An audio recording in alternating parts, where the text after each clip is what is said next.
27th, 2023 Education Operations Committee. President Boucher is not able to attend tonight, so I'll chair the meeting. First up is I am seeking a motion to approve the minutes of January 23rd, 2023. So moved. Second. We have a first and a second. All in favor say aye. Aye. Aye. Opposed? Motion carries. Next is public and student comment, and we have none. So we move on then to referendum construction update. Thank you. Nick isn't able to join us tonight, so our very own Larry Seiler is going to be with us to share some updates at our active construction site. So how about, Larry, I'll give you your ultimate control right there. Okay, so our construction updates, fortunately or unfortunately, these pictures were taken last week before Snowmageddon. So some of the completion items in here were anticipating work happening through that, so we lost a little bit of time, obviously. Statine is the first one up. The exterior masonry is complete. The burnished block is in progress. Mechanical, electrical, and plumbing rough-ins are happening. 90% of the building wall insulated. That's probably more like 75%. Like I said, we lost a few days in there. And the exterior veneer is more like 10%. They just got a start on it before the snow hit. Structural steel is on site. Any questions on that one? South Mountain. Much like Statine, we lost a day or two there. 90% of the masonry is complete in section B. So section B being the two-room addition on the south end. Area C, it says 20%, and it's actually like 0%. The snow hit right at the worst possible time. Mechanical, electrical rough-ins are happening. Structural steel is on site. Bearing footings and foundation walls are in progress. I think those are actually done. They're not done, they're about 99%. And then the mechanical, electrical, and fire alarm modifications in the existing building are taking place. They are in progress. Questions on that one? Riverview. So the exterior masonry is up. Mechanical, electrical rough-ins are happening. The steel is on site, however, the structural steel is still sitting on the ground. It's not sitting on the building again due to the snow. Questions on that one? Okay, the last of them is the Environmental Learning Center. 90% of the footings, 95%, I'm sorry, of the footings and foundation walls are installed. 75% of the building and exterior backfill is completed. That one might be even a little light. I think it's completely backfilled right now. Precast planks are over the basement, and unfortunately we keep getting snow and rain on those. So the slab beneath them has been scheduled and rescheduled, I think, for the third time now. So that slab has not been poured yet. And the exterior cold frame steel wall also hasn't been started yet again. The snow keeps fighting us every step of the way. Any questions on the school forest? It's all yours. Two slides at once.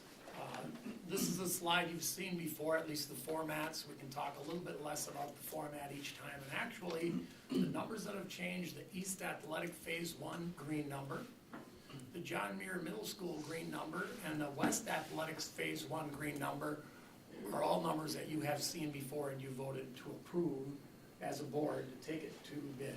So they're design budgets and they're out to bid right now, I believe. So I put soon in the bid opening, but we don't have a date yet for that bid opening, or I don't have it at least. That last column stays green. Once we get the received bids, we look at how they come in relative to the design budget. Maybe we do a little bit of redesign. Maybe we don't. If it comes in over a certain threshold, we bring it back to you again. If it comes within 10%, we don't bring it back to you again, but you'll certainly see it as it updates. The other number of significance is the lower right-hand corner. You've seen the independent numbers, but you haven't seen them in aggregate. So you haven't seen them in this format. The last time you saw this document, we were under budget, and when we say under budget, we include $4.2 million of interest earnings. That's just on the $100 million bond issue. We're gonna issue another $20 million worth of bonds, and we will also earn some interest on that. But right now, we're 2.466624 million under budget. On the last one, we were 2.008 million under budget. And most of that came from the John Muir. In fact, all of it came from John Muir. Referendum budget 34.79 million and design budget 34.3 million. So, good news, you'll see this start to fill in with a little bit more color, more green and eventually more orange or amber as well. Questions on the budget? Yeah, Bob, I had one, and maybe this might be a Sharon question instead. Have you had any suggestions of what projects we'll be designing next after West and John Muir go to bidding? And then are we gonna end up having a pause because maybe some of the same construction companies would do the next phase for us? If I had my Gantt chart up right now, I could probably answer that more, and we probably shared that at a board meeting at some point. You can start getting that answer by looking at old board documents. Otherwise, I can make sure the next board meeting, or maybe even in an email, to say what that next design, probably, I'm thinking, G.D. Jones is one that's here to stay. You think of those schools that we're not really talking about in our restructuring efforts. It might be wise to start tackling some of the design work at some of those buildings. Thomas Jefferson, Maine. I agree with all three of those. We'll see how the Yeah, restructuring I was wondering if Sharon had updated it based upon how things have been progressing. So, then the other question I kind of have for the group, do we need to be like officially authorizing that additional 450 that we talked about a while back for the addition square footage, that 1566 square footage out west that goes on the back, and then and the other 500,000 for the footings? Yes, the opportunity, and you'll see that light green number, 28.895 million. It's light green because we started to change it, and it's not really a design phase number, but we knew it was expecting to come in at least 500,000 over what the old number was because we added the structure in the southeast corner. We're trying to do something a little bit different with the additional square footage on the west corner rather. Southeast, we're trying to compensate by maybe changing some designs that maybe bleachers, maybe track resurfacing, some of those things. So that's light green because it hasn't been approved by the board yet, but you'll get that opportunity when we bring the 95% west design to the board. We'll be clear about what is exactly in that 95% design. It will, as of what we're doing right now, it will include the structure for as many as 3 floors on the southwest side, but it will also only include 1 floor. It will include the community room off of the commons. That displaces some storage square footage that you're talking about in the far southeast corner. It will include all of that, and then we'll see what the design budget comes in at, and we'll also see what we could compromise in the rest of the, designs are complex, right? Maybe we can shuffle some other things around and save a few dollars and bring it in real close to what the original referendum budget was. But we're expecting it to be at least 500,000 more. Does that answer your question? Yeah, thank you. Any other questions? Okay, thank you. So we'll move on then to the 5-year fiscal forecast. I'll stay up here. I have a clicker. Is that gonna work on this? Oh, awesome. Can you blow it? Let me see first. Okay, blow it up a little bit, if you can. Great. All right. Let's see if it fits on a screen. That might be too big. Way smaller. I'm sorry. And then if you, can you get rid of that stuff on the left and make it just the PDF? I know you're good at running these things.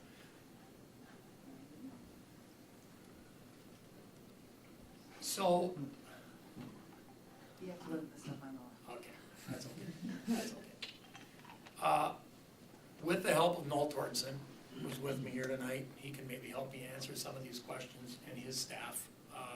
The work that they put into this is just phenomenal, the way they understand how different factors that are changing affects our budget ultimately, and how to work it into the projection model. It's just fabulous what they do in that office. I just can't say enough about them. The projection model that the tool we call Forecast, it used to be called Forecast 5, now it's Frontline, generates, I've got last.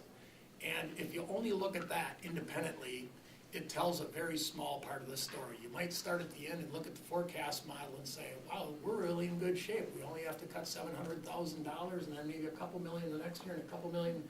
Those are reasonable numbers for a $100 million plus budget. If we ignore the assumptions that you saw in November and again in December, you would think that's a pretty rosy situation for our fiscal reality for next year. So I feel it's necessary to talk about the assumptions again. And on this page, one of the first assumptions that you see on top is all salary and benefits for all of our employee group is projected to be at 3%. That's a comfortable number. It's close to a number that we've used in the past. It's a baseline. The consumer price index right now, and we know inflation is very high, the consumer price index for next year's bargaining purposes at least is 8%. So if we're talking about a 3% salary increase for all of our employees, and inflation is at 8%, which has gone down since then, but the trailing 12 months is at 8%, that's probably an area of the budget that we want to address and offer more than 3%. So that's a concern if the assumption is 3. Also, in yellow and red, some of the assumptions changed. The number of retirees, when I presented it in November, I believe we were projecting 20 retiree teachers. We have 29 retiree teachers. And then also, the other number in yellow is the dollar salary at which they retire. And we replace them, in many cases, with less expensive teachers. That makes balancing the budget easier. That works in the name of budget relief. And it does every year, that we keep staffing the same. If staffing goes up, if staffing goes down, that's another complicating factor, but we're assuming staffing is the same in this case. So those are important assumptions. The other assumptions I want to point out is towards the bottom, the second to last row, health insurance percent increase. Oftentimes we project things right around 6%, which is medical trend. And sometimes if we know our health plan is doing quite well, we'll have the first number be less than 6, and then eventually there's 6, which is medical trend. Medical trend might even be 7 or 8 right now. This year, that 2% will not turn to 0 in the name of a budget reconciliation item. Sometimes it starts out at 2 and then we make it 0 and it helps us balance our budget. That's gonna stay 2. Because of 7/1/2024, one of our 3 plans is gonna go up 10%. We've talked about that before in public, in this space. Our Freedom Network health plan, which allows people to choose a much wider network, is running very expensive right now, which means we're projecting with premiums for it to be 100%, it's at 143%. So there's a need to increase it 10%. And by increasing it 10% with about a third of our population, we expect some people to migrate to a narrower plan. And overall, we're expecting a 2% increase in premiums. So that 2%, some energy went into developing that number, and it's gonna stay that number. It's not gonna be reduced to a 0 like it does many years. If we look at the next page, noteworthy on this page is our contracted pupil services, about halfway down, object 341. We've got 2 years left on our first student contract, and those last 2 years are for a 2.5% increase and a 2.5% increase. Beyond that, I've got 5s. Who knows what it's gonna be? It all depends on what the labor environment is gonna be at that point. It could be 5, but more than likely it could be 10, it could even be 20. Especially if we go with a challenger instead of an incumbent. Usually a challenger will cost a little bit more. That's what we found in the past. So that's noteworthy, has not changed, we've seen that before.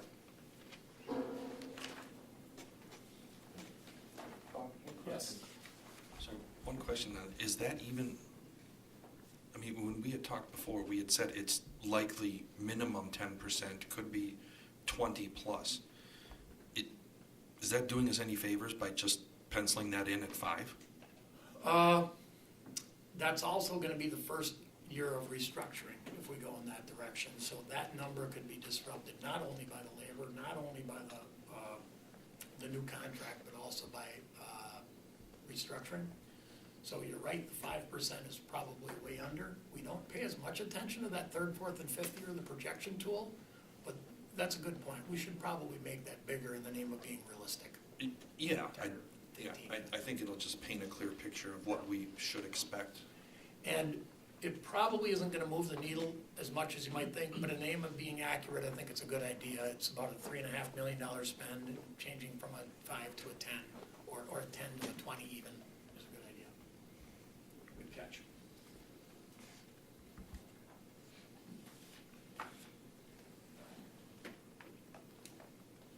Noteworthy on this page is seeing all the zeros. These are the parts of our budget, not labor, non-labor costs that we have a little bit more control of. If we have the same amount of money, we're just forced to do less with it, less professional development, less stuff, less supplies, less equipment, fewer improvements. All of these are zero almost every year. In fact, every year I've been here, it's been 0 or less. Some years we impose 2% decreases on the stuff that we buy. Last year was an 8% decrease on the stuff that we buy. So I think noteworthy on this page is seeing all of the zeros. Noteworthy on this page, if Cassie, you bring it up just a little bit, towards the top, we're making an assumption that, third row from the top, $200 per pupil revenue limit increase. If you think about what we've had the last few years, we had 2 zeros in a row. So you might think $200 is optimistic. I think $200 is probably the floor. Based on the recognition by the legislature that we have gotten 2 years in a row, and I've had enough lawmakers on both sides of the aisle tell me you're getting something. I think a $100 increase would be an insult. I think a $200 increase would be quite an insult, but I think $200 is a floor. So what we're developing here on the revenue side is pretty minimal, $200 increase per pupil. I think WASDA just did some research on what you need to catch up to inflation, and it was more like $2,000 per pupil, or even $3,000 per pupil. What the governor is proposing is $350 per pupil, plus another 24 in per pupil categorical aid. So the governor would replace that 200 with a 374, which would be even more optimistic than what you're gonna see in a little while. Also, pretty related is the very bottom number, the special ed aidable cost reimbursement, which has been 30% for the last couple of years. The governor, even though we have 30 up there, because that's what it's been recently, the governor's proposing 60. And at one point, the DPI and the governor were proposing go up to 45, then go up to 60. And what the governor presented a couple weeks ago was 60 right off the bat. That's a significant number. If you want to root for something in the state budget, that's probably a good place to root for. If we could get that 30 changed to a 60, $4 million, Noel? Yeah. $4 million. That's a pretty large increase in itself. And even though it's special ed reimbursement, it doesn't just go to special ed because it reduces the transfer to special ed. It helps all students. But going back up, the revenue limit exemption, I think, is worth pointing out. The $2.1 million revenue limit exemption for 2 years, and then it goes to $1 million for 2 years, and then it goes to 0. Remember, we're in the midst of a phase 2 and a phase 3 revenue limit exemption, which means you get to artificially increase your revenue limit for energy efficiency projects. And then you borrow money for 10 years. We've got 2 years left on phase 2, and then 2 more left on phase 3, and then we're done paying back that debt. It doesn't free up budget for anything else, but it does help your mill rate, it helps your taxpayers, and it's debt that's retired. We don't have to worry about it anymore. So it goes from 2 million down to 1 million, then eventually it goes to 0. Probably the most important assumption, because this is what gets a lot of attention and what we're talking about in our daily conversations, the ESSER funding that's scheduled to go away. And we try to tell the lawmakers that we're using ESSER funding in exactly the way that they encouraged us to use it. There's no new state money, so use your ESSER money. So 2/3 of the way down, use of federal funds. The ESSER reimbursement for non-personnel, I'm not too worried about because we're buying stuff, we're buying professional development, we're buying curriculum materials. We stop with the money, we stop buying those things, that's easy to adjust for. The very next one, ESSER reimbursements for personnel. This year, the current year, we're spending $3.555 million of ESSER money on personnel. Next year, it goes down by $1.575 million. That's baked into the assumptions. So if you see the projection model later on saying, easy, we only have to reduce $700,000 and we're balanced, that's $700,000 in addition to making these assumptions work. And in the assumptions, it's only 3% salary increase. And in the assumptions, it's $1.575 million less staff. And the very next year, $1.68 million less staff until ESSER is then gone. And we knew that was gonna happen when we started spending ESSER. Lawmakers kind of asked us to do that indirectly. They didn't, of course, come right out and say, spend ESSER money on personnel, but they put us in a position where we almost had to. Those are just the assumptions. Saw them in November, we talked about them a little bit in November and again in December, but they feed this, which is our projection model. And some of these sheets are a little bit more exciting than others. This just recaptures the past. This is a history since 2018, right up to the one that's in dark over on the right. That's a current budget year. Revenue on top, expenditures, how much of a surplus or deficit. Notice we're operating under a deficit budget right now that you passed last October, and then what the contribution to fund balance has been each one of those years. The very next page probably is the one that should get all the attention.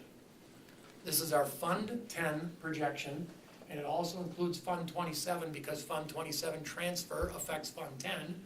This is our Fund 10 projection for the 5 years. When we talk about our fiscal health and the pressure that's put on our budget, we talk about the Fund 10 budget almost always.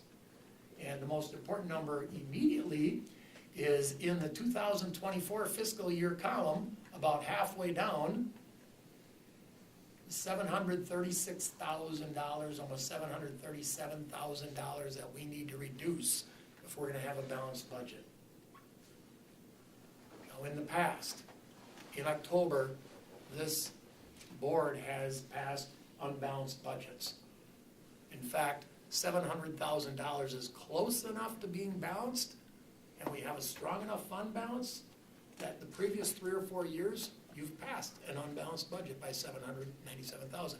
This could be considered a balanced budget already, but keep in mind, ESSER has to be fixed, and we only have 3% towards salary and wages. But at the same time, we only have $200 increase in per pupil revenue limit increase, so that could be a little bit rosier once that picture comes into focus. The subsequent years, you know, Pat, you've already made one correction to one of them that would move some of those subsequent years a little bit. But the next year, if we fix next year, the next one turns into a $2.08 million reduction. Again, we're trying to get rid of some of the ESSER expenditures. And then the very next year, after we're kind of recovered from the ESSER cliff, another $711,000 reduction to balance a budget. Again, based on the assumptions. Okay, does everyone want to read that? One question on the ESSER money. Do we have clear line of sight in terms of what personnel that money is funding? Some are coded there, but just because they're coded there this year doesn't mean they're the ones that go away next year. We had to code something to get the ESSER reimbursement. I don't know if Tabitha wants to share anything about identifying them. Yeah, I'm just saying, if we know the number that we have to reconcile by 1.7 million, we can go in and identify, here are the positions that were brought on that make up this 1.7 million. Some of those are really easy because they were brought on and Right. they were ESSER created, so to speak. But some of it was creating positions that weren't necessarily ESSER specific. They contributed towards the ESSER spirit, but we had them prior to the pandemic. So we can identify which ones we have to unwind. We will need to. Yeah. We will need to, and HR is working on that with staffing plans with our elementaries and our secondaries and overall district-wide, so they're working on that right now. That's one of our bigger tasks that we have right now, aside from restructuring itself. It's a huge task that we'll bring you more on in the next couple months as part of the reconciliation plan. Since you're on this page, Bob, is it correct for me to understand that because of the fund balance, that's what we've been using to get rid of your red lines each time? And we have a good enough fund balance that it's showing that our fund's gonna go down all the way to 28, but we're using that to backfill without any new revenue? Not exactly. It's Okay. the one thing, we'll bring a reconciliation plan to you in the next month or two. And that plan will involve probably some increases in expenditures and some reductions in expenditures and certainly some changes to the assumptions when we find out what the state is gonna do. So we find out what the state's gonna do, change assumptions, bring in maybe higher salary and wage numbers, make some reductions. Won't be in health insurance this year, but usually has been. Utilities sometimes the case, other non-personnel cuts are getting pretty hard to come by. They're pretty hard to find. But we present you with the reconciliation plan that gets us close to balanced. And then throughout the summer, we continue to pass versions of that budget until it gets passed in October. And it usually is unbalanced, and it gives us comfort knowing that we have fund balance if we were gonna hit that budget on the head and come in $1 million under. Lately, the labor climate has saved us money in our budget. Some transportation routes saved us some money in our budget. Other things save us money in our budget. So even though in October, we pass a budget that's a deficit budget by 700, maybe we only have to access half of that in fund balance. But that strong fund balance does a few things. Right now, we're in the midst of borrowing a lot of money. Gives us a very good credit rating. When we do a credit rating with Moody's, it gives us a great credit rating, and that means a lower interest rate. And also, it gives us that comfort level.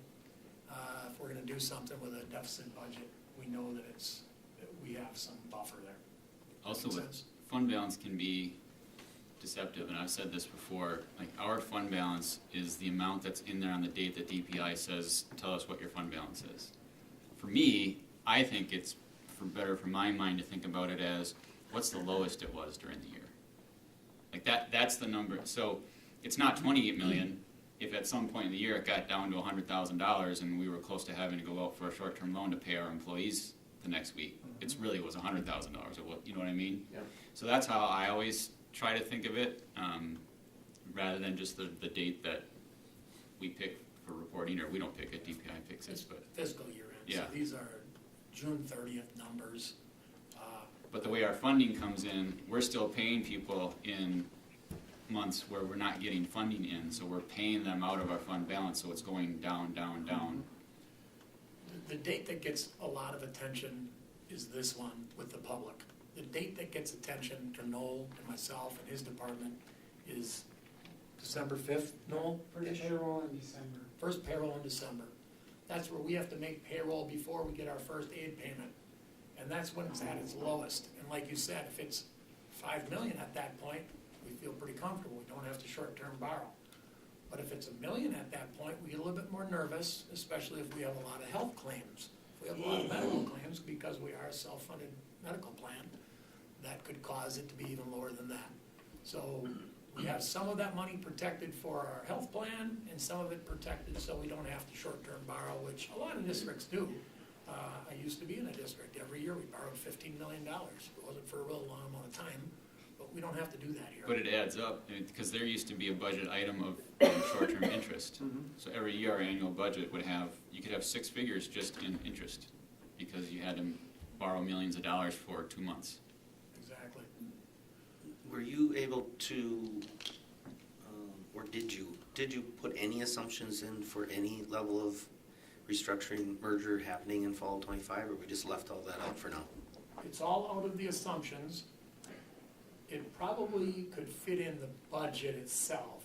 The assumptions lead to the reconciliation plan, the reconciliation plan leads to the budget. A good place for it to be, because this creates the baseline, right? I hope nobody's thinking, oh, 3% salary for everybody, right, fixed. It's probably not gonna be that. But it creates a baseline. And then from that baseline, we create a budget reconciliation plan, and in that budget reconciliation plan, we could bring in one-time costs for restructuring. We could maybe reduce one-time costs for something else, and then you'd see a more clear picture of what next year only's budget is gonna be. And then the reconciliation plan will lead to the actual first version of the budget in May, and then it'll develop from there. It gets a little bit less attention after May, to be quite honest with you. Some of those steps are just, requirements by the DPI and statute. Not a lot changes after that.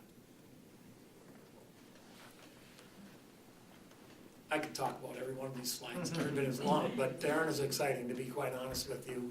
If this thing, all right, am I doing that or are you, Cassie? Okay, so here's Fund 10, just on the revenue side. So you saw revenue and expenses historically and projected. Here you're seeing revenue assumptions, just on the revenue side. Some of these things end up being kind of goofy because it makes the assumption that you're operating at a deficit and a greater deficit and a greater deficit, right? So it doesn't really reflect very accurately year 2, 3, 4, and 5. But this is more precise revenue information. Then if you scroll down, because I can't anymore, here's more precise expenditure, even that more precise expenditure. You see salary and benefits behave a little funny the first few years because of ESSER going away. Even though all salary and benefits are assumed to be 3% increase, you see some salary going down and then a little bit bigger than 3, and benefits being a little bit up and down too. They get bigger towards the end because our biggest benefit is health insurance. And the health insurance assumptions are 2, 4, and then a bunch of 6s.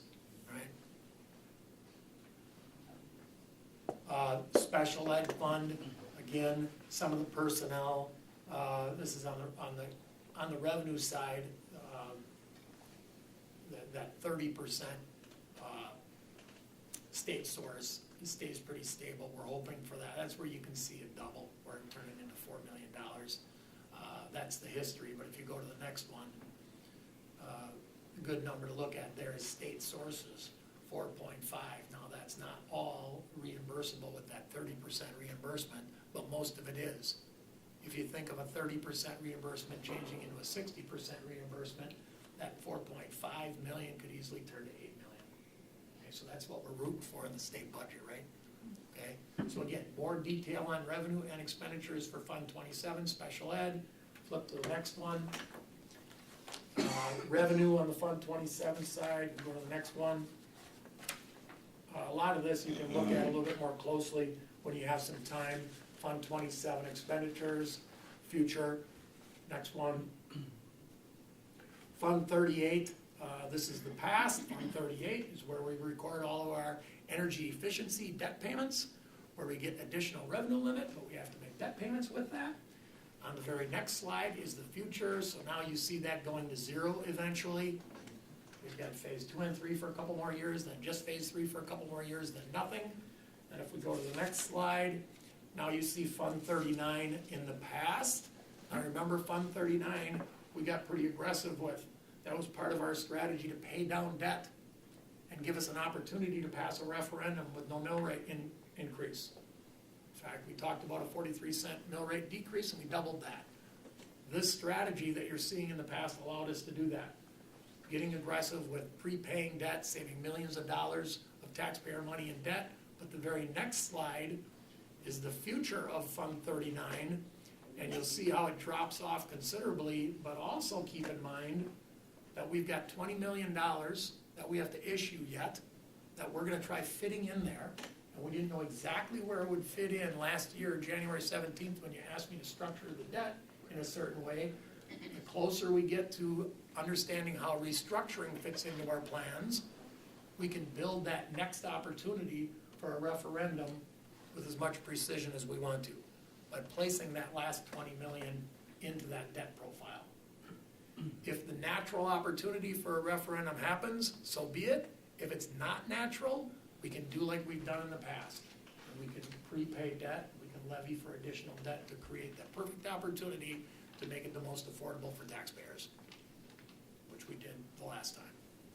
So you'll see that referendum debt drop off, but it's not gonna stay that way, because we've gotta fill it in, some at least. Next one, I think I have some stuff I wanted to show you on, no, that's it, we're at the end. I don't know if you have questions, it's a lot of data. You can take it home and really look at it a little bit more, maybe you looked at it the last day or two. Noel Tortson's here, he can answer a lot of questions that I can't, but I'd be happy to answer any questions. It's not for action. And this will continue to come back to us as well as these assumptions change and as you build a reconciliation plan and then the budget, so we'll be looking at this all year long. But if anybody has any other questions now? Okay, and that's not an action item, so we will move on then to the WIAA co-op for boys swimming.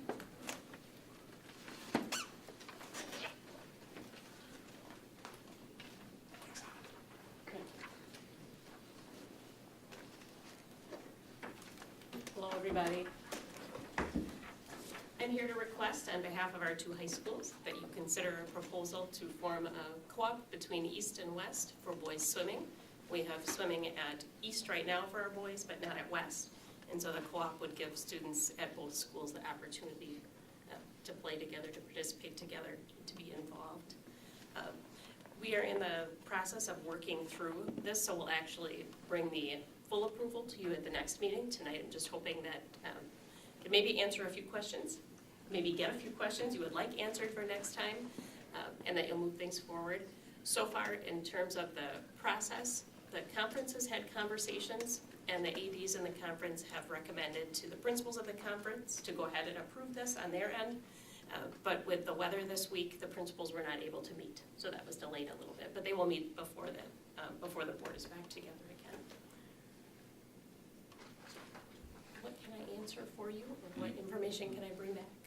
Questions from board members?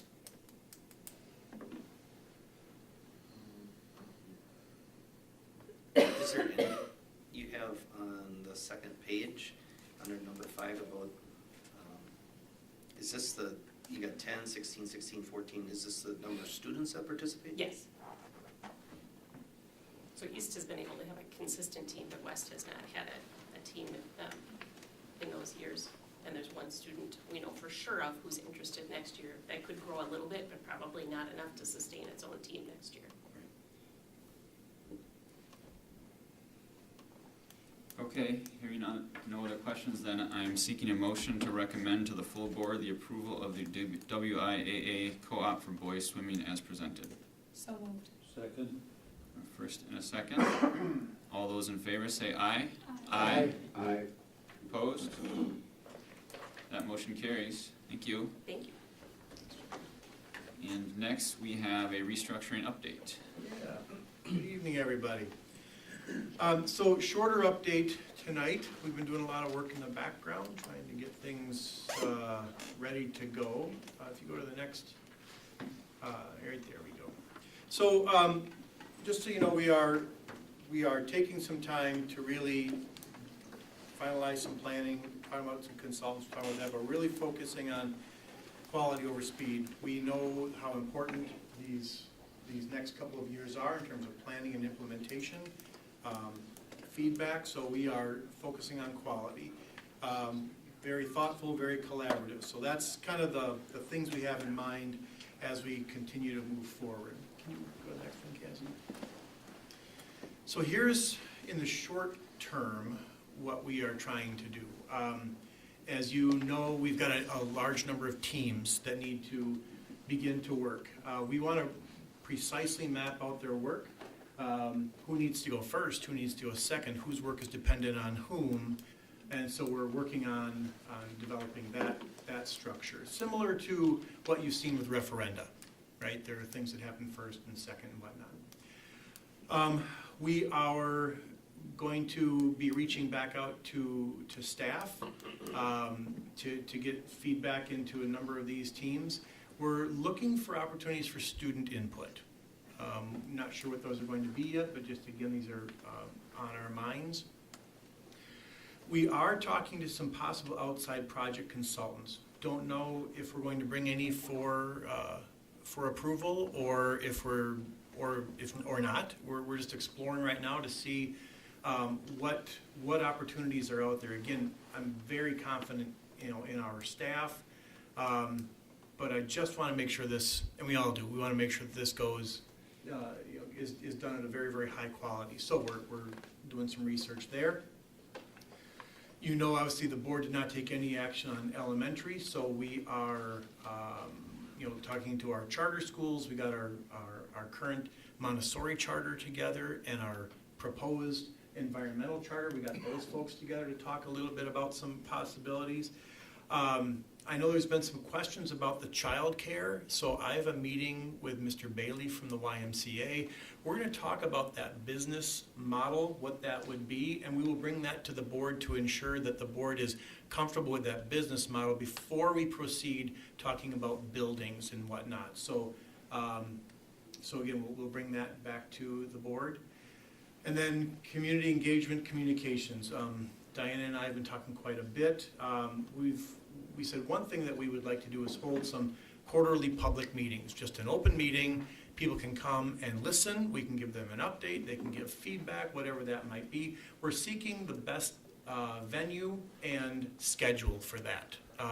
Might be in one of our schools, but there's a number of other spaces in the community that might be really attractive to folks. There's space at the public library, there's space at the Boys and Girls Club, maybe NTC.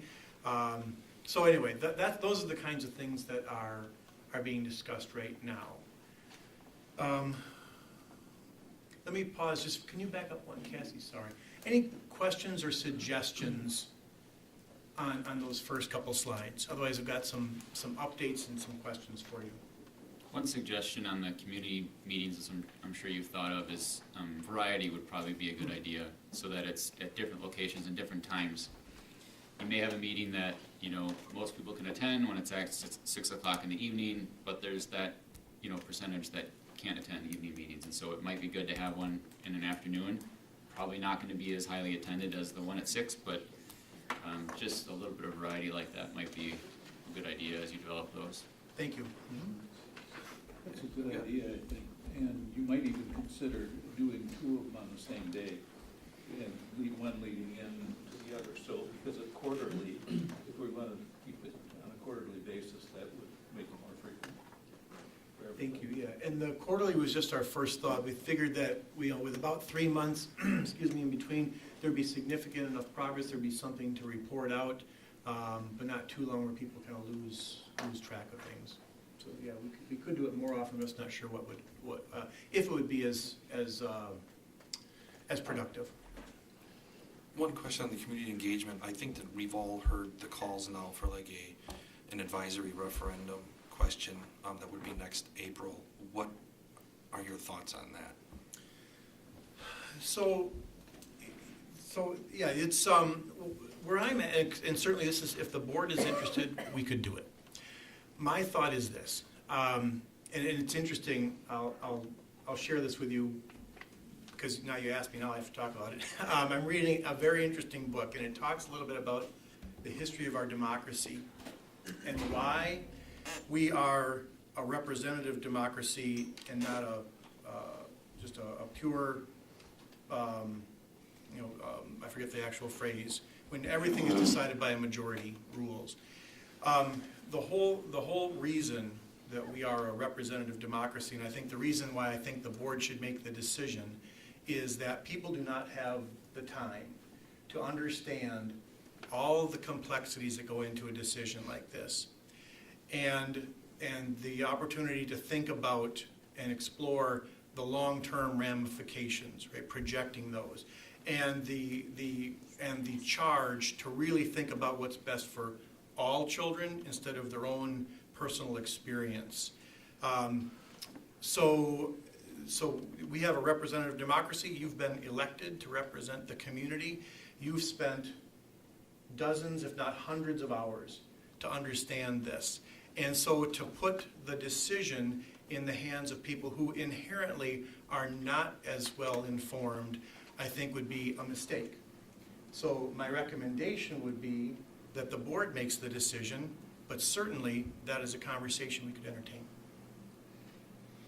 Yeah, I just find it interesting because this is one of those situations where the feedback clearly has been all over the place.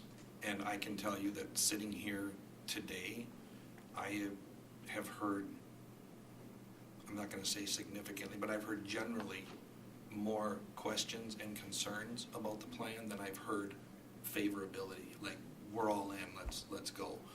So, and a referendum that is non-binding, I'm not suggesting that it would be definitive. That tool is in place, in my opinion, to address scenarios just like this, where it is frankly, a well-represented data point that we can collectively use to consider possible changes, alterations to direction, etc. I'm not suggesting that anything, just comes to a grinding halt, but again, it seems representative because at the end of the day, the people that would be voting and having input on this, I mean, many of them have or will have their student will be impacted by this in some way, shape, or form, past, present and future. So I think giving folks an opportunity to use that tool, that non-binding referendum tool, and state explicitly where it is, then we have a clear data point from the community that says, if everything is working as intended and the communication plan and the support is there, then it's nothing more than a good housekeeping seal stamp of approval. Great job, you're doing awesome, move forward. But if it says something else, maybe that should give us pause to consider, again, perhaps a change in direction, not completely scrapping a project, but altering a course depending on what that feedback is. I would agree with that. I was going to suggest about a non-binding referendum question as well, so that more people could, have their voice heard in that fashion. We have done multiple surveys, right, over the last 3 years when the very first referendum question came up in 21, and unfortunately, out of 8,000 families-ish, right, sometimes we get 1,600 survey returns.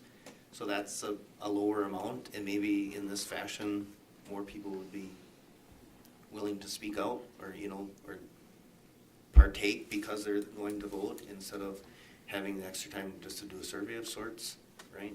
So just another tool.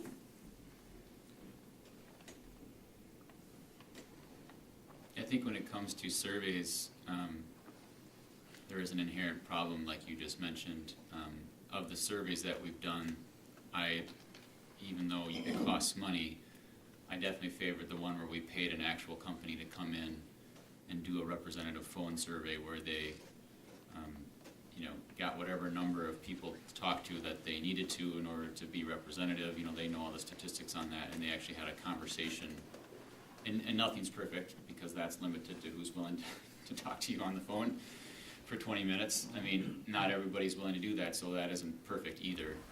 But I definitely favor that over just sending out a survey and having no idea what sort of representation you're getting or what kind of background knowledge the person has that's answering it. I liked that one that we did. Again, we don't do it all the time because those aren't free. We have to pay a company to do that. And I haven't talked to President Boucher about this, so I want to be respectful of his absence and his position on this. So I'm fine with. Yeah, we're not listed for action tonight, so we can't make a decision on this tonight. I want to give Jim's input, but I can ask him, based on discussions with him, to put this on the agenda next time for potential action. And if it gets support for the board, great. If it doesn't, it doesn't. Sure. Yep, we can do that. And you'd be talking about, you said April, just so people understand. You're talking April of 24. Over a year from now, right? So this isn't Which- an emergency to decide, but because we can't do it on the one coming up here in a month. Which, the more that I thought through this, actually kind of, to me, it plays into this very, very positively, because we have more than a year to continue the communication and engagement and get people to understand all of those positive things that have been sold on this. So by the time April rolls around, it should be a slam dunk. Well, I think that's a good point. A advisory referendum over a year from now would be more valuable than one in a month. Because continually, I still hear from people who say, I'm against the restructuring. I say, why? And then this reason they say for this reason. It's actually not true. So that person's going to vote no. I'm not in favor of it because it's going to make the class sizes bigger for elementary schools. But it's not. But they think it is, so they're going to vote no. So I do think that if it happens, having it happen, maybe it's a good thing we can't do it in a month, I guess what I'm saying, because Right. I think it would be more valuable if it was that far down the road, because hopefully by then there'll be some more information given out, and we can get a more informed response. Right, well, and I think we have people's attention now. Not that the attempts for the previous year and a half weren't trying to get their attention, but now this, quote, the cat's out of the bag, right? People their ears are to the, tracks, and they're listening to everything that's going on. So to me, now is a great time to continue with the communication, and as you guys build out these plans, you talked about a few of them tonight. It's a wonderful thing that can happen in the next 12 months. Mhm. Well, we definitely have to continue the communication because people's ears are open, but part of what their ears are open to is misinformation. Because I see it. I mean, I see it on social media. I see just flat out things that aren't true about the plan, and then it catches, and people say, I don't like it because of A, B, and C, but none of those are true. Mhm. So we have to continue to communicate this, and I think the idea of quarterly or whatever meetings you have, I think is a good thing.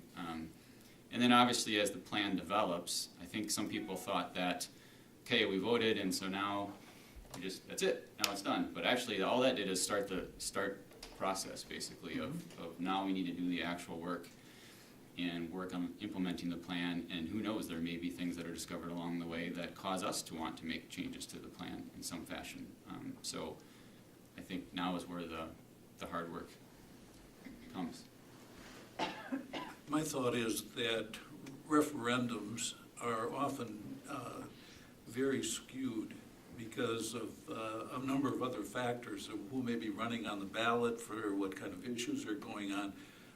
My tendency is to trust a really good, solid survey where you're doing randomly picking people from your audience and getting a better balance than you're going to get from what might happen in a referendum that could get very controversial and two-sided and that sort of thing. So my initial inclination is to think in terms of what would it take to do another really good, solid survey and have some really specific questions in that survey that would go out to a broad sample of the general public. Yeah, like I said, we can't do this. If we were going to go to an advisory referendum, it wouldn't be until over a year from now. So we would have to decide by December or January, sometime in January, I think. And we're not listed for action tonight, so it's not something to decide tonight, but they're all good points to consider and talk about. And the other thing too that came to mind is that based on the feedback that we would get from that, I think would be a good, another data point to tell us what is the appetite. Should we need another referendum with money attached to it to finish some of these things? You're gonna have a great barometer on where the community's head is at in terms of whether or not they would support that. So, like I said, I'll mention it to Jim and see where he wants to go with it. Sure. Thank you. Absolutely. Yeah, the previous survey, I think that you were referring to, maybe Lee and Lance, was Mr. Leatherman. He's still in business. I spoke to him recently, but if that's something the board wants on the agenda, we could bring him maybe as a resource to talk about the pros and cons of that. So, excellent. Thank you. So a couple other things. Again, as we talk about engagement, as we talk about in communication, we thought about, we wanted to just, I guess, food for thought, as Diana put in there. would school board members be interested in serving as a liaison to some of these teams?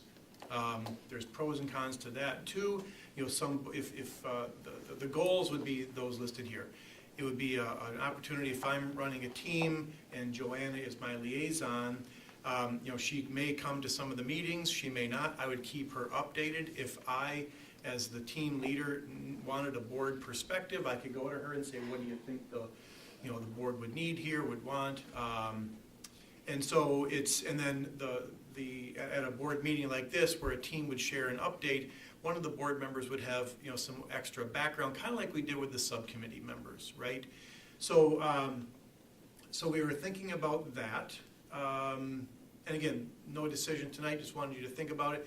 And I think the next slide is the list of team members. Again, these are the teams that we currently have, that we believe are going to need. Excuse me. There may be more, but again, you can look at that list and say, you know, I'd really like to be on whatever team. I'd love to be, you know, a part of that conversation. So we talked to those team leaders and they said, yep, there could certainly be a lot of value there. So think about that. We'll return to that topic a little further down the road, unless there's questions. Well, one question I would have is, as board members, you know, we always talk about how we do not have any power individually. We act only as a board. So that may be sort of a fine line to walk, where you're in a meeting. I mean, could I actually tell somebody in a meeting what I think the board thinks about something without actually having, because I can't call everybody up and ask them about it and say, what should I say at this meeting? Because then I'm skirting the open meeting rule. We should be talking about this. So it's tricky. Like the committee meetings were a little different because I saw my role there as listening to what other people had to say and answering questions not about the board, but just, you know, about the district, like information they need to know. This would be a little bit trickier because you're talking about a committee or a team that's going to be actually making decisions that's going to then come back to the board.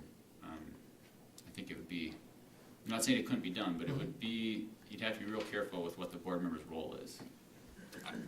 It actually seems like it flies right in the face of what was shared a few weeks or maybe a few months ago already in terms of board member roles and responsibilities, right? We're not to be involved in the details. We are all supposed to hear the same information at the same time so then we can deliberate, have discussion, have, you know, people hear and see what we're talking through and then make decisions. I would be concerned that we would get more of the, you know, things are happening in these smaller meetings and Lee's not informed or Pat's not informed or whatever it is, and the decision was already made before they came out of, you know, whatever these little groups are. I just think you avoid all that by bringing everything here when the time is appropriate, share it with us, and we vote if it's an action item or not. Yeah, because if you think about it, we're not experts in this stuff. We've hired experts for this.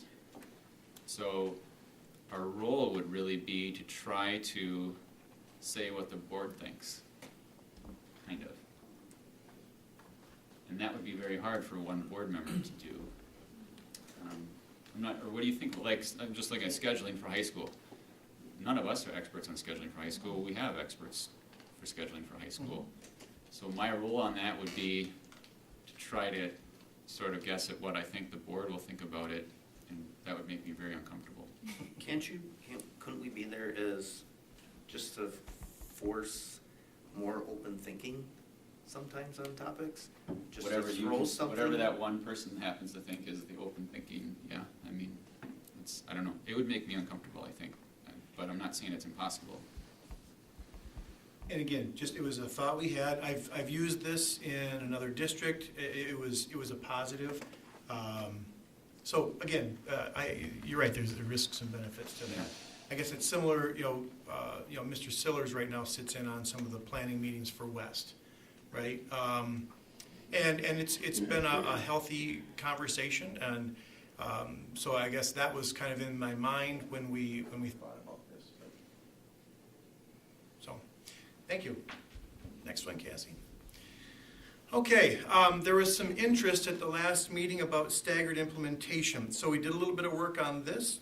We generated 3 possible, or maybe even the most probable scenarios to do that. Take a quick peek. Here would be one. where we could actually start a year earlier. There is one merger we could do, and that would be Hewitt, Texas merging into Riverview. Riverview has the capacity if we move Riverview 4K into Hawthorne Hills, who would have the capacity for that. So based on capacity, that is one merger we could do. Then the next year, and you'll see this in all of these, the 8, 9, 10, 12 would be the fall of 25, 26. That is predicated on the completion of the construction at West. Then the next year, for instance, we could move the 5th, and then the next merge the remaining 12 elementaries into 8, right? Option 2, we don't do anything until the fall of 25. We do the high school. Then the next year, we merge 5th, and then we take 1 or 2 combinations. Again, what you'll see in some of the possible risks here is we do a change and we learn from that change and then reapply what we learn later. So that would be so it wouldn't have to be these 2, but these were just the 4 we kind of thought about on the west side. And then the next year, merge those 11 remaining. Or the last option, we do it over 2 years. We do that 8, 9, 10, do the secondaries in 25, 26, do all the elementaries in 26, 27. Again, these are just some options that could serve the purpose of spreading this out. If I do 2 more slides, then we can certainly take questions. We surveyed our principals, AP, department leaders, our administrative team, just because they have a very broad view. They know the needs of the buildings, needs of departments, and we asked them, if we did this, what do you think the risks would be? What would the benefits be? And would you? I forget how exactly we asked it. We added the slide on here, but the main risks were around staffing and limiting opportunities for places for staff to go, and kind of dragging out this. Now we're in implementation mode or change mode for multiple years. Right? That was some of you can kind of see, these capture the general risks of that expressed by our administrators. And the next one would be the benefits. Again, see what works and what doesn't. Time to make the best decisions possible. The top and staff might have less to plan for all at once. So I guess that, and then the last slide on this section from them was, do you prefer a staggered implementation over doing it all at once? And you can see it's about a 3 to 1. About 72% said no, would really rather just do it once instead of spreading it out, and about a quarter or so said, yeah, we would prefer that. So let me stop there and see what the board interest is in this topic. Can you repeat who it was that was asked this staggered implementation question? Just the administrators? This was our full administrative team. So principals, APs, our department, like a John Winter, a coordinator like that, and LAP. So about 50 folks. Okay. Because I guess I'd be really interested to know how the staff feels about staggered implementation over the administrators, honestly, or at least along with administrators, I should maybe clarify. And then, so I don't know if that's possible to get Sure. that, or if that's too big of an ask, but I'd be very interested to know how that lands when staff are asked. Additionally, I have a question about where it sounds like overwhelmingly the concern or the risk is staffing. Can you explain to me when they say there's less options for where staff can go, what does that mean? Yeah. So, and Tabitha may have some more thoughts on this, but essentially, if we do our merger all at once, and I am a 5th grade teacher or something that wants to teach in the middle school, or I'm an 8th grade teacher that wants to teach in the high school, or I want to be at a different school, right? Any of those kinds of options, the more we break up the restructure, it's just the fewer of those options that are available for a possible transfer if people are interested. Tabitha, what you would add to that? We are already hearing from staff who are saying to us that we really would like the opportunity to go to middle school, so they're already starting to ask about those transfers now. And at the same time, we're also hearing from some middle school teachers who really would like to drop back down to the elementary versus potentially going to like 8, 9. And so there's a lot of that, it's a lot of our middle school staff, but we also have elementary folks always wanting to go up and vice versa. So depending upon their licensure, depending upon their interests and their long-term goals for their career, having all of them available at the same time kind of allows for, like, if you think of a puzzle and you throw all the pieces up in the air and you put it all back together again at once, versus if you take a puzzle and you throw it up in the air and you put half of them together, you've still got half of them in a pile. And so we have less things that we can do in terms of moving and swapping people, which I guess when you're in the thick of it like I am all the time, that makes perfect sense. And for those of you who don't spend like weeks and weeks and weeks every year doing the staffing process for the school district of our size, it may not. So, but it's the best analogy that I can share. Thank you. So, using the example that you gave then, so if there's someone, let's say, in the middle school setting who might want to move into the high school, or like 8, 9, and be that person versus stay in a 5, 7 setting, they would have that opportunity when that happens, right? But they wouldn't have the opportunity to choose that and move down to the elementary. I mean, it seems like they'll have the opportunity, it just they wouldn't have all of the opportunities at once, right? It depends on the timing. So if we've already filled the positions because we're waiting to do the next move until the following year, there may not be positions available for them to shift into at that point in time. Whereas there are sometimes opportunities when we're doing all of them at once. When we do the elementary staffing for the 13 elementary schools currently, we have that happen. So I did a survey, transfer survey for all of our elementaries recently. There's a number of people who put on there, I'd be interested in a transfer for these buildings or these grade levels or these subjects, right? So I've got that whole list.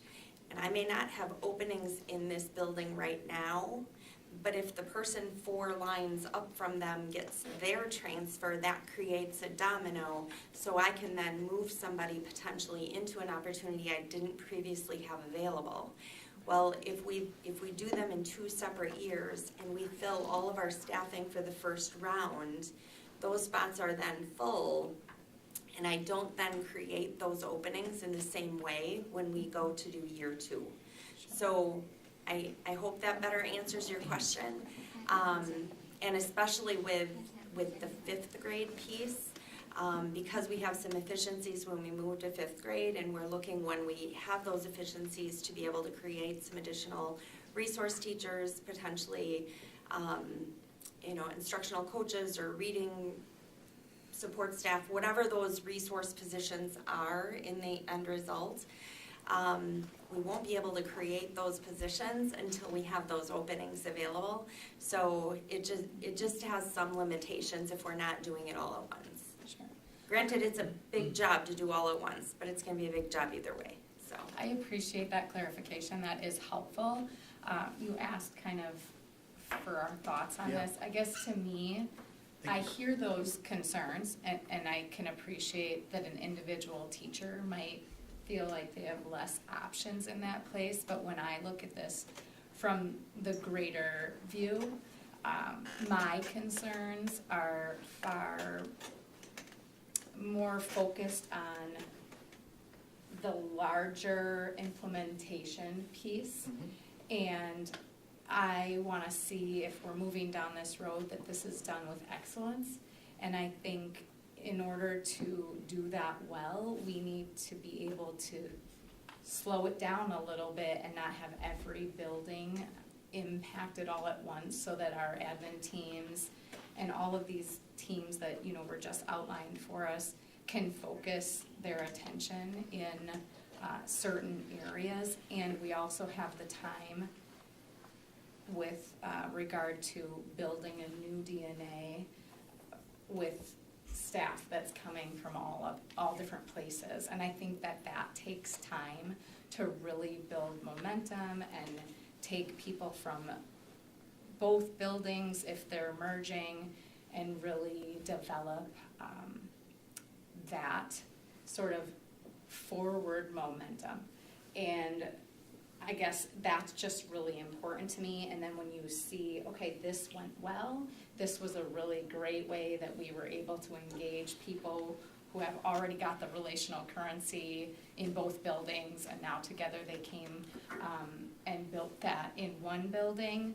Now we can see how that went well at the high school level. Now let's implement that in the middle school or elementary levels. I just think that that's critical in order for this to be done a little bit more smoothly and a little bit more effectively. So, you know, if you're looking for, you know, who's interested, I'm definitely interested in the benefit of the staggered implementation and hearing from staff. Like we said, everybody's gonna have individual preferences, but when we step back and see what's the best thing for the district as a whole, that's this whole conversation. Is not about my kid and my experience or my job, but like, what's the best thing for the whole? And when I take a step back and see what that is, I think staggered implementation is a more careful, thoughtful approach.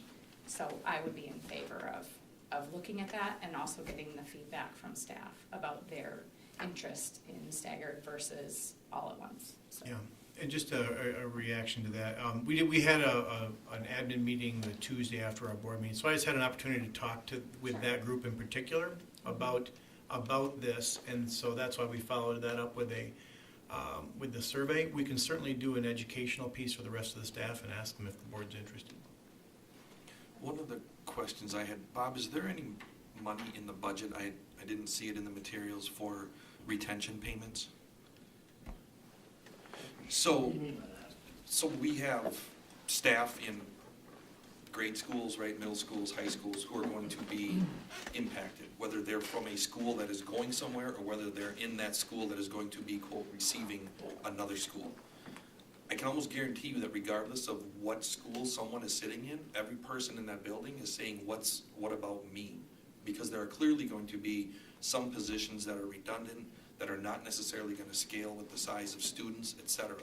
And if those folks don't have a clear path for their career, and if they're not incentivized to stay and doing what they're doing, we could very easily find ourselves starting this fall in a shortfall for some critical staff. And one of the ways that I've done this numerous times in my day job, one of the ways that you combat that and help it out is to say, yes, you're important, we need you here for this long, and we're gonna put our money where our mouth is. Without regard for whether that's a good idea or not, it is not built into the Okay, so there's nothing, assumptions. Nothing built into the assumptions. Okay. Not to say it won't be built into a reconciliation plan or an eventual budget, or something that 3% changes into. Right, I think that 3% is gonna change, up or down, hopefully up. That can be a part of it. okay. Because, I mean, my guess is, and Tabitha, I don't know what you're hearing, but my guess is, like, Marshall, Stettin, and Maine may be the only schools that you're not hearing from? No, there's a lot of schools that have not had staff respond.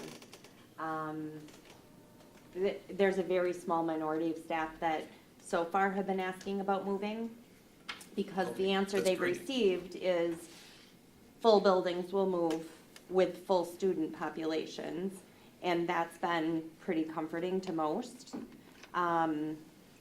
So we haven't had an overwhelming response of that. It's people who are just looking to shift direction. Okay.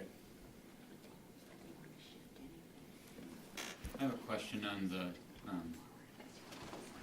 when you think about staggered implementation, do you assume staggered planning as well? Or do you assume we go forward with the planning of all of it at the same time and just the implementation is staggered? Primarily, just the implementation be staggered. we would create the plan,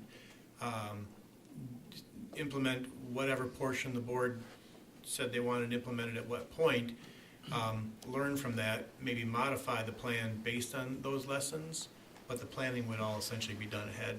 Okay, so if we look at one of the ones that had elementary happen a year later, for example, that doesn't mean you say, well, we got an extra year for elementary, so we're just gonna plan and meet and talk about secondary this year, and we'll do elementary next year. It would be working on all of it right away, Yes. but just knowing in the back of your mind that we do have an extra year for elementary. Yes, absolutely. Okay. That would be my thinking on this.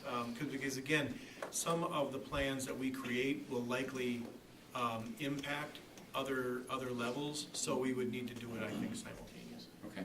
Yeah. On that note, your option one seemed kind of interesting, just from the perspective, I think it was, option one, and I don't know if you would do the Hewitt to Riverview then, or maybe a year later, but what I was going to say is, I like the idea of doing possibly one of those mergers, and obviously Texas being one of the smallest ones to fold into another school would provide a benefit in implementation and learning something from that could be transferred to some of the other mergers, so something along those lines where, yeah, maybe we are staggering the rest of the elementaries, but doing that one, just to get a feel for, any complications that can be, lessons learned that can be applied to, future mergers. Thank you.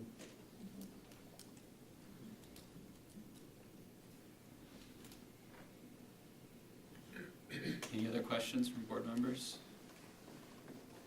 All right. Okay, can you advance to the next one, Cassie? I think the next is it, I didn't look ahead. Transportation. Transportation, Want me to yeah, we take have it? yeah, would you please? Thank you. Okay, we teased our transportation plan, or at least what we've done in the name of a feasibility study a little bit 2 weeks ago. Thanks for your patience. Dr. Hiltz and I have been working with First Consulting, and Colton Graham is up there on the screen, and he's here to join us from First Consulting. And the next 5 slides he developed, and he shared them with us a couple of weeks ago, and we've had some questions, and we've made them a little bit better, and he's helping us understand the complexities and some of the questions that you have. And how about if I turn it over to you, Colton, and you take the next 5 slides? You gotta unmute. There we go. We can hear you. Okay, thanks a lot, Bob. Okay, I'm Colton Graham. I'm from First Consulting. Also, sometimes I wear the hat of First Planning Solutions, is also my team. I'm the Director of Routing Consulting. And I've been involved with school transportation at Wausau School District for almost 30 years now. I was with Laidlaw before First Student, and have continued. I've been in the routing division the entire time. So it's kind of nice to work with you folks. Anyway, so what did we do in support of this initiative, and then, as importantly, what didn't we do? So before I kind of get into the data, I did want to kind of talk about that. So what we did is we took the current routing system that we use there in Wausau to manage the student assignments, the bus routing and the student assignments to the routes and so forth, and the school attendance boundaries, walk boundaries, all that sort of thing. And we basically did a mock-up of the student transition in this plan. So we essentially moved all the students to their appropriate mock building or new building. We moved all the 5th graders into the middle schools. We moved all the 8th graders into the high schools. We split the 2 high schools and so forth. And then since we have all of the boundaries for walking and hazard, metro service, all those kinds of things, at that point, then we could determine like how many eligible students are in the new configuration and at which schools and so forth. How many are in the metro zones now? So what we basically did is we did a student count analysis of where they've landed under this new plan. Now what we didn't do is we didn't build actual bus routes looking at 24-25 school year, that's a whole nother, level of effort, if you will, and it's so far out, that there's a lot of decisions to be made and so forth between now and then, so I wanna make it clear kind of what we had done. So, looking at the data and all the student moves, we estimate, that the number of increased buses, somewhere between 5 and 10, and I know it's a big range and things, but, there's a number of factors and things that are gonna, influence that. But, for now, the idea behind that is there are increased eligible riders. At the elementary schools, the schools that remain open get more riders. The schools you've closed obviously have no riders. The total's kind of a wash, but the individual schools that stay open have to go a little farther and so forth, so there's a little more challenge to transportation there. Not a lot, I think that the elementaries are gonna relatively be a wash. At the middle school, you're sending one grade out and pulling one grade in. That really seemed to come out pretty much a wash. The high schools, the biggest challenge you're gonna have with the grade-based configuration is now you have all the 8th and 9th graders over on the west side trying to get to the east side. You really don't have that many 10th, 11th, and 12th graders that are outside of the walk and the metro zones and everything on the east side that need busing. Not nearly as many as you do requiring going west to east. So this district-wide busing is going to increase the time for your high school routes. So that's the other factor that it's, what do you do about your bell schedule and some things like that. You are going to have more difficulty completing a secondary route and then also doing your elementary because the secondary routes are going to be longer, right? Because we're going to have to collect those kids from east to west and west to east before we can depart, in the afternoons. And then, 4K, if we go to 2 buildings for 4K and they don't also have other elementary school kids, are the 4K going to get their own trips? Or do we ride them with elementaries and then take them to the 4K at the end? Do we give the 4K a different bell schedule? There's all kinds of questions around that can result in these things kind of folding in and really not resulting in a lot of net increase, or some decisions could result in a significant increase. So there's lots of levers, and that's kind of the next bullet, and I think described them. Bell schedules, how you handle 4K. The shuttles, I don't think the shuttles, the idea of shuttling these high school kids from east to west and west to east, there's not as many of them, I don't think, as you might think, and the percentage of riders is not really high either, so and you already have some buses that are doing that. So I'm not certain that, and it's really at the end of their route, right? We have several buses coming into west. Well, at the end of their route, 3 of them will go to east and the kids will just jump on. So it's not really like a separate route or something. It's just a tag. Anyway, so one of the concerns was with this, getting from east to west, west to east, what's our ride times going to look like? And what we did is we looked at the current high school routes, and we assumed essentially it's going to be, it could be, right? One configuration could be that the routes don't really change that much. They just pick up everyone 8 through 12, go to west, for example, and then the kids that need to go to east hop a shuttle. So really the extended ride time is getting from west to east, or east to west, not from first stop, to your main high school. That essentially is not going to change. So what we looked at was, what are those ride times? And then if we add getting to the other school, which we assume at about 19 to 20 minutes, what's that farthest student's ride time? And we did find there's a few kids that are going to be right around 80 minutes under using the current route structure, right? Which obviously we would do what we can to mitigate that, through rerouting and so forth. Anyway, it was only 47 students that would have greater than 60 minutes. Because if you really think about it, it's just really the farthest kids away. And it's really only the 8th and 9th graders far away on the west, and only the 10, 11, 12th graders far away on the east. Everyone else is staying on their side, if you will. So let's see, shuttles. We estimate, just based on student counts, and I think I kind of said this, a couple of shuttles going east to west, and 5 to 6 going west to east. One interesting point is you do have 2 metro zones for your middle school students, and you would end up with 92 fifth grade students under this plan who would fall into the current metro service areas. And would, if we kind of follow the middle school plan, they would receive metro service, which would be a new thing.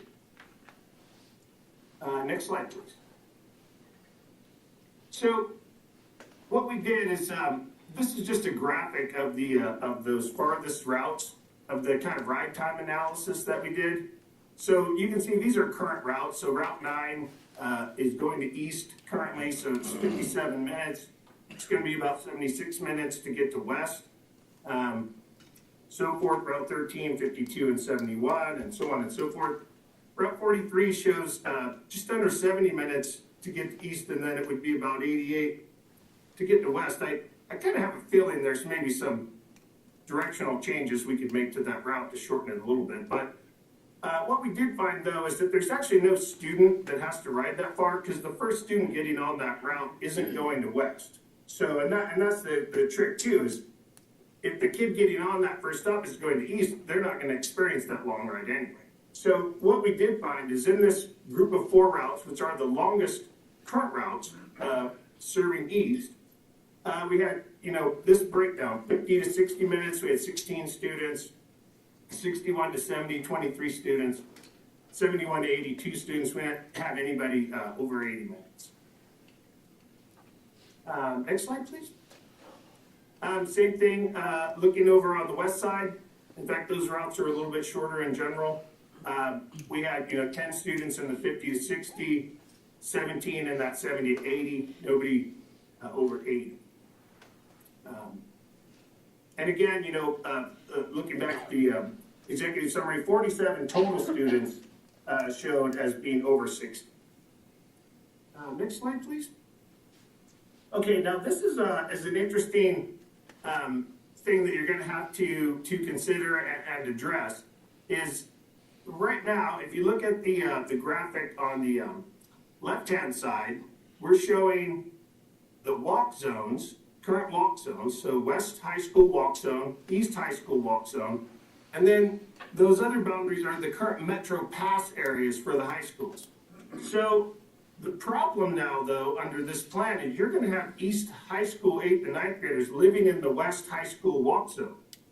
So if we were to give them yellow bus service, that would be that would be a lot. I'll just say that there's a lot of students in those areas. So what we did is we talked to Bob and Keith about is let's count these kids, and we will assume that we're going to have some sort of metro service. So this would be new service, right? So this would be service picking up kids on the west side, basically in the west walk zone, taking them to East High School, and vice versa.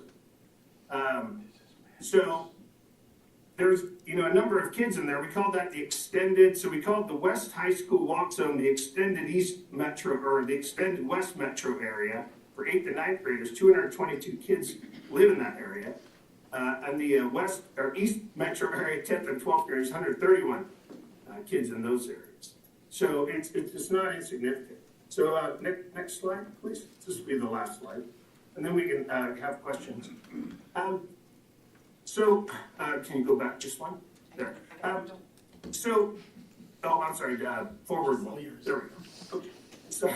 So this is a breakdown of all those little zones. So I know it's a little bit complicated, but so the yellow ones are the current zones. So the current count of 132 West kids in the West Metro zone.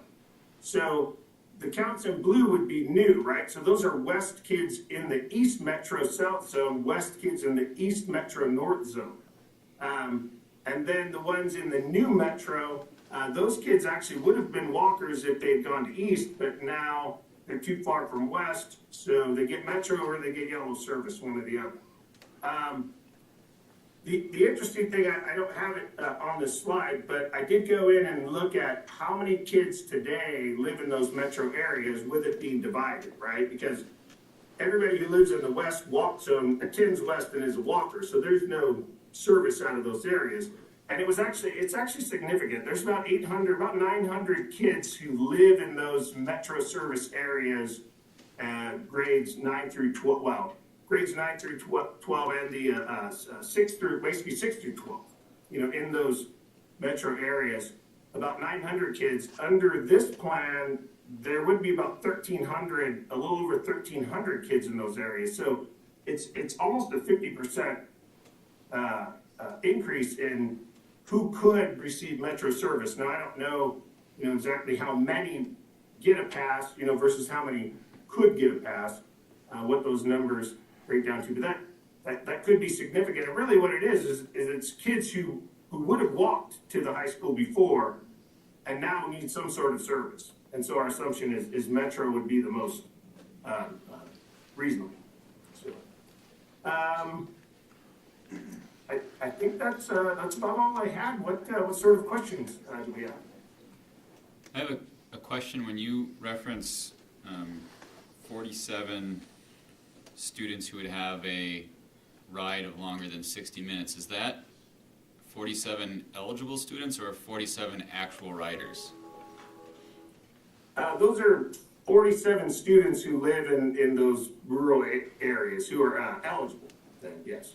Do you know, and I know this is all, it's hard to say because you're basing it on today's students and who knows 3 years from now, but do you have any statistics or do you know what our percentage of actual riders are versus eligible riders? Because a lot of students that are eligible, they don't use the bus. Yeah, I did go in and look at your current routing data, and just looking at the kids who are assigned the bus and eligible versus who are eligible but not assigned to the bus, it looked like about at the 8 through 12 level, it's about 44%. About 54% 5 through 7, and then about 60% K through 4.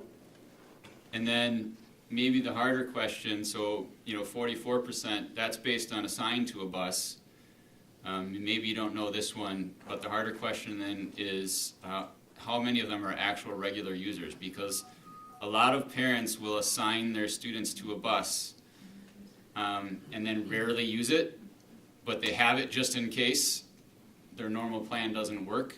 Do you have any way to, or do you know what sort of actual use there is? So we're down, we got 44% versus the number you said before, and now what about actual riders that regularly use it? That are counted on a daily basis. Yeah, I would have to get with the operations manager and see what sort of actual counting, because that's what it comes down to, either some sort of student tracking, through GPS type stuff, or drivers just literally counting how many kids get on. Okay. Yeah, and I'm just trying to wrap my mind around, we're trying to make estimates based on students this year, which already kind of puts us in a little bit of a bind. But I'm trying to just wrap my mind around actual riders as opposed to eligible riders or riders assigned to a bus, but they don't actually use it, the actual riders themselves. But if it's not something you have currently, that's okay. I just wondered if you knew offhand. Yeah, not something I have at hand. In my discussions with Scott Anderson, our operations manager there, I think they manage these riders fairly closely, but it may be what you're saying. They may sign up, but maybe, did we ever reconcile whether they ever showed up or not, Lance, I know that to be the case in many of the schools. A lot of people sign up for a bus and then find other means of travel, whether it's they're at the high school level and they're driving themselves, or they get a high school driver along the way and they're taking their middle school brothers and sisters, to school. And then at the elementary level, people that sign up for it and don't use it. After-school activities has a lot to do with that.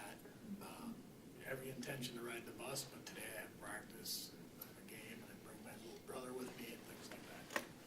Well, I think also, Lance, a lot of parents assign a bus for their student just for a backup plan. If they, for whatever reason, someday can't get their student to or from school, and they don't actually use the service. So that's, I do think that's valuable information as well, Lance, for that very reason. And that's not, of course, to suggest that those riders aren't to be considered as well, because Sure. having a backup plan is important. Yep. I just think it's important to know somebody uses the bus once a year versus somebody who's on the bus every single day. It makes a difference. Of course. I'm just curious, the map that we have here, the extended metro areas indicates walk areas for east and west, metro, whatever. With the change, we've always looked at the river as being a dividing line. Is there a possibility of changing the walk areas? Because it appears that there are some that are on the east side that are closer to west than they are to east, and vice versa. The only time the walk is referenced is current, right? So if you look at current, you've got the west side walk area, which is technically served by Metro, but we don't give students passes because it's the west walk area.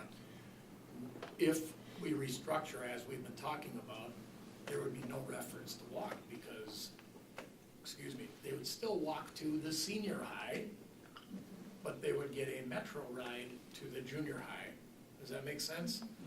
And also, we use the term walk area a lot sometimes. We prefer parent transport. We're not necessarily saying they're all walking.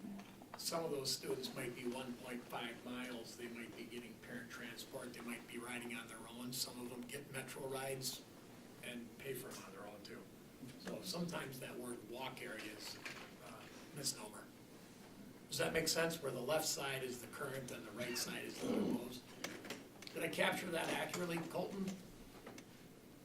Yeah, I mean, and like you said, the West High School kids would still not receive Metro service or anything, same as on the East.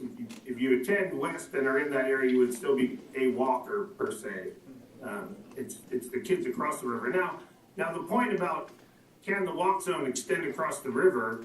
I mean, right now I believe that the walk policy is 2 miles, right? So it would really be a matter of, how far across the river does 2 miles go? And then I'm sure that you've always considered that a hazardous barrier, in the past.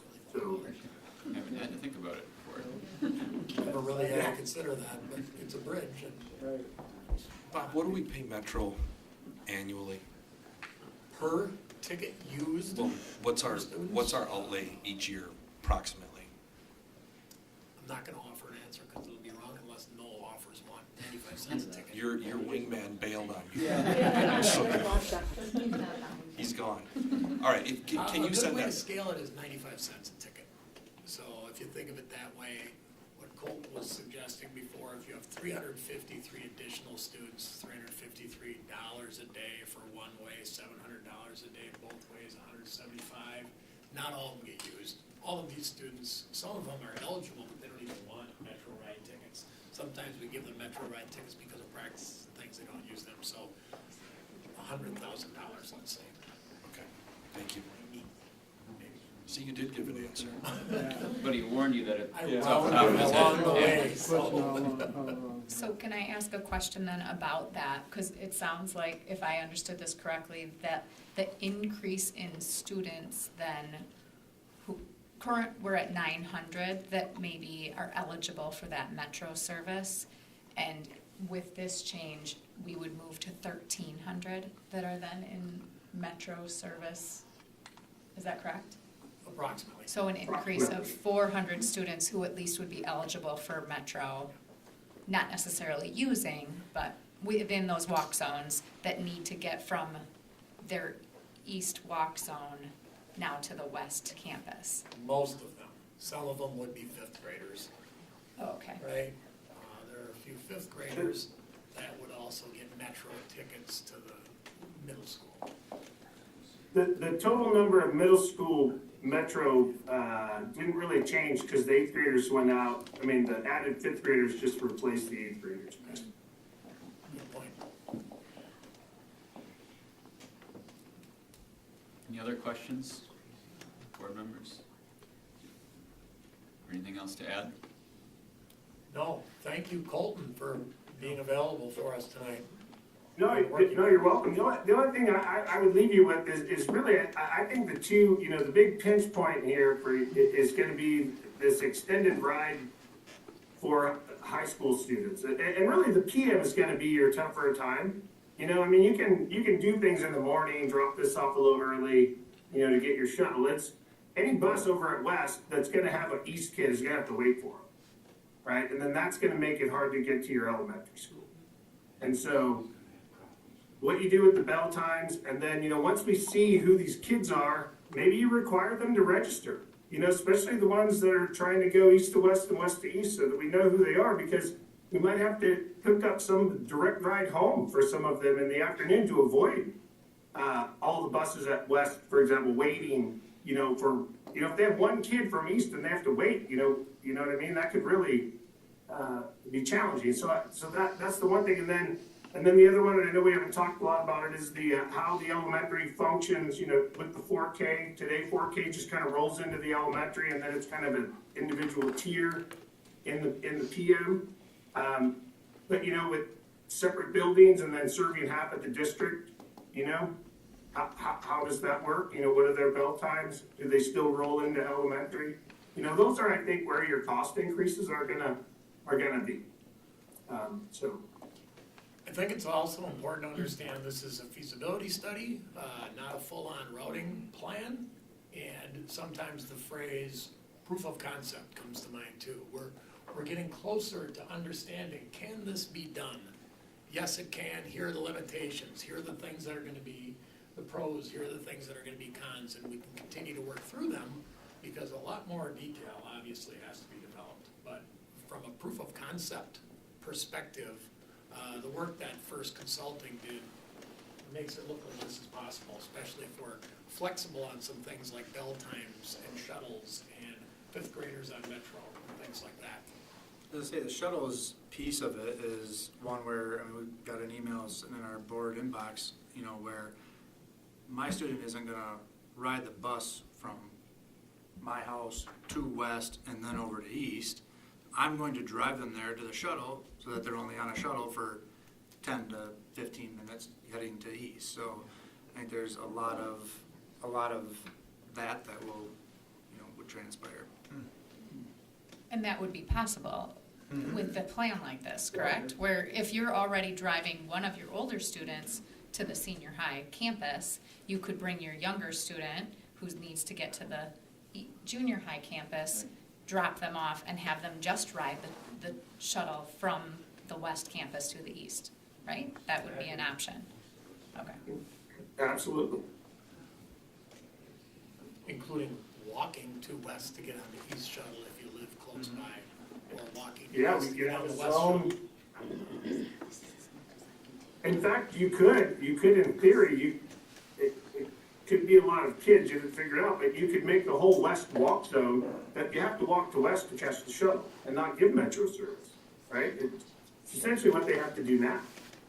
Oh, like you said, Bob, when you say walk, many of them are being dropped off. Yeah. It means you don't get yellow bus service. Yeah. Or because they're in high school, they may be riding with somebody else or driving themselves. There's lots of. And it's important to note that's already what's happening right now. Mm-hmm. So that's not a change, that's what's already currently happening for those students, so. Correct. Okay, any other questions? One of the things you can do, just, and in these decisions or these levers, one of the things I would leave you with too is I think there's decisions you can make that really can mitigate any cost increase, maybe even make it a wash. Potentially, I'm not, stay way, we got a long time, but you know what I'm saying? I mean, there's decisions that can be made, I think, that can really mitigate any cost increase or really limit it. Thank you, Colton. Thank It's good you. to hear from you again. Thanks, Colton. You gonna stick with us and watch the rest of the activity here? You're welcome to do so. Absolutely. Okay. All right. Last slide. Diana, do you want to introduce this and then take it to our last agenda item, if you're okay with that? Good evening, board members. You probably saw this photo sprinkled throughout the presentation, but on this last slide, what I'd like to do is just spend a couple of minutes giving you a little bit of the backstory to this. And last week was National FFA Week, and as part of that, we put together a video that's on our social media and that we'll share with you in just a bit. But as I was looking through the photos and videos that we have, I came across this one in particular, and it kind of made me stop for a second, and you're probably wondering why that photo. In that photo is members of the Wausau East and Wausau West FFA, both the students and their advisors, teachers, and they don't call themselves the Wausau West FFA and the Wausau East FFA. They're the Wausau FFA. And every year they do so many amazing things together, and one of them is actually Food for America, which is a big portion of the video you'll see in a minute. But what's really cool about that is every fall, they educate every single fourth grader in the Wausau School District. And that's not just our public schools, that's our private schools too. And in October of last fall, the weather was not so great, and there were more smiles on the students' faces, both the FFA students and then the students out there learning, than I've seen, and it was incredible. So just wanted to wrap up that they do amazing things, and it could kind of make us pause and go, what are the possibilities for not just our FFA students, but any other club and organization that we have. Thank you, Diana. And with that, if we can go to the last agenda item, we can, you want to introduce this video then? Yeah, so, Kind of did, yeah, National FFA Week was last week, and really we wanted to take an opportunity to highlight FFA and the impact they have, not just on our district, but in the community. So we put together just a little synopsis of some of the things they do, and not everything is in here. They also raise money for Rob Hughes's Turkey Drive. They do lots of incredible things every year. So with that, we'll go ahead and play this.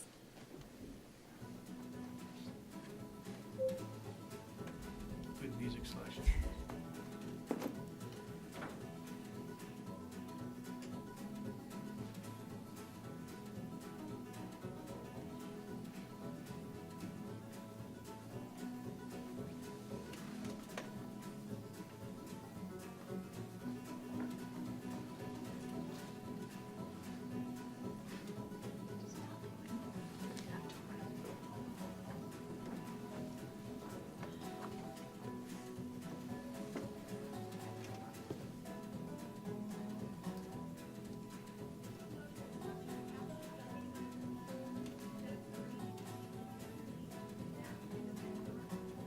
It's a beautiful weather.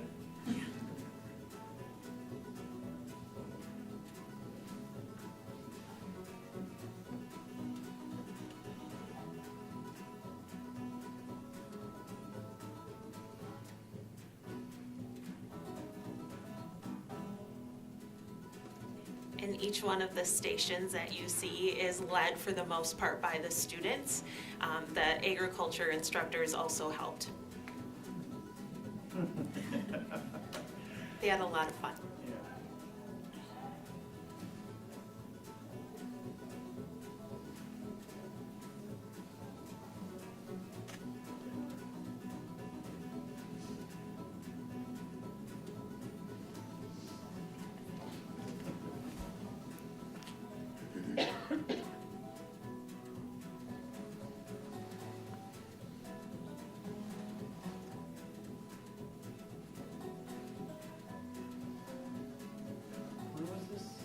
This video in particular was at the NTC Center of Excellence for Agriculture.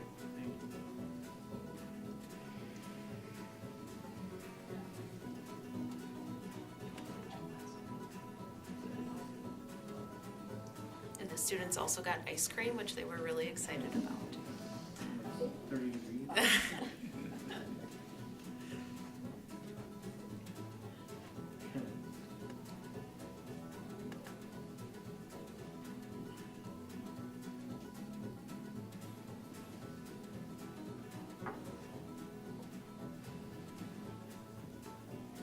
just a second, there's 2 photos of the entire group of FFA students in there.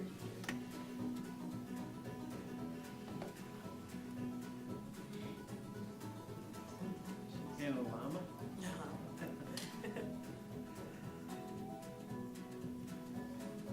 So if you get an opportunity this fall, it's a great event to check out.